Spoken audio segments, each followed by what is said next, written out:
সম্মানিত ভাই এবং বোনেরা, আসসালামু আলাইকুম। আশা করি আপনারা সবাই ভালো আছেন।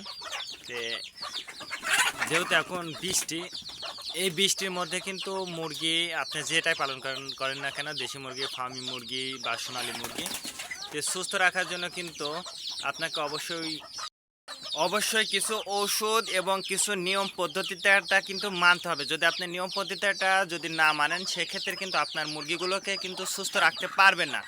তার কারণ এখন যে পরিমাণ বৃষ্টি পড়ছে, আপনারা জানেন যে আজ কয়েকদিন ভরে কিন্তু বৃষ্টি হচ্ছে, আর এই বৃষ্টির মধ্যে কিন্তু মুরগিগুলোর সবচেয়ে বেশি কিন্তু জীবাণু এবং জ্বর, যেটা ঠান্ডা এবং জ্বরের সমস্যার সম্মুখীন কিন্তু আপনাদেরকে হতে পারে। এই জন্য অবশ্যই আপনাকে কিছু ওষুধ এবং কিছু নিয়ম পদ্ধতিটা কিন্তু মেনে চলতে হবে। আর আপনারা যদি এই নিয়ম পদ্ধতিটা মেনে চলেন, সেক্ষেত্রে ইনশাল্লাহ দেখবেন যে আপনার মুরগিগুলো সুস্থ থাকবে ইনশাল্লাহ। সর্বপ্রথম যে কাজটা আপনাকে করতে হবে সেটা হচ্ছে আপনার মুরগিগুলোর পর্যাপ্ত পরিমাণ খাবারটা দিতে হবে। যদি আপনি পর্যাপ্ত পরিমাণ খাবারটা দেন, সেক্ষেত্রে কিন্তু আপনার মুরগিগুলো কিন্তু সুস্থ থাকবে।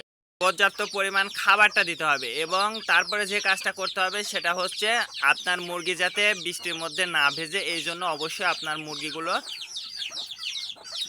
চেষ্টা রাখবেন যে আটকায় রাখার জন্য। এই যে টুপা আছে, এই টুপা বা আপনারা যে পদ্ধতিতে পারেন না কেন, ওইটা কিন্তু আটকায় রাখতে হবে। আটকায় যদি রাখতে পারেন, তাহলে দেখবেন যে আপনার মুরগি সুস্থ থাকবে।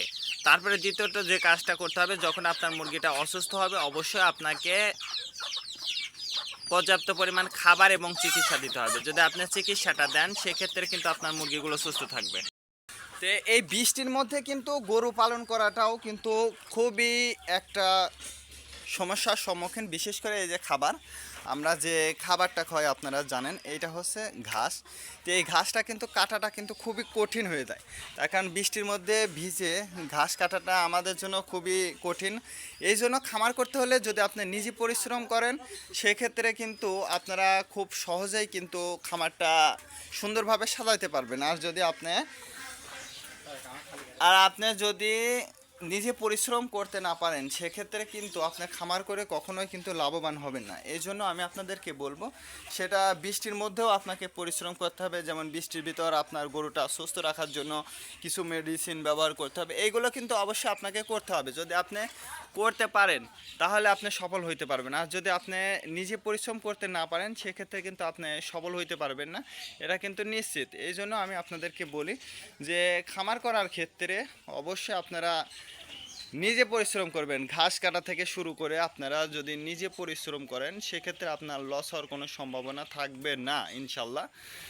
আর আপনার গরুর যদি ঠান্ডাজনিত সমস্যা হয়, সেক্ষেত্রে কিন্তু আপনারা রেনামাইসিন, সেটা শুধুমাত্র যে গরুর ক্ষেত্রে কথা কিন্তু এমন না, অবশ্যই আপনারা ছাগল, মুরগি, আপনি যেটাই পালন করেন না কেন, খুব সহজেই আপনি এইগুলো রেনামাইসিন, ফাসভেট, এইচভেট, এইগুলো ওষুধ কিন্তু আপনারা দিয়ে আপনার মুরগিগুলোকে কিন্তু সুস্থ রাখতে পারবেন।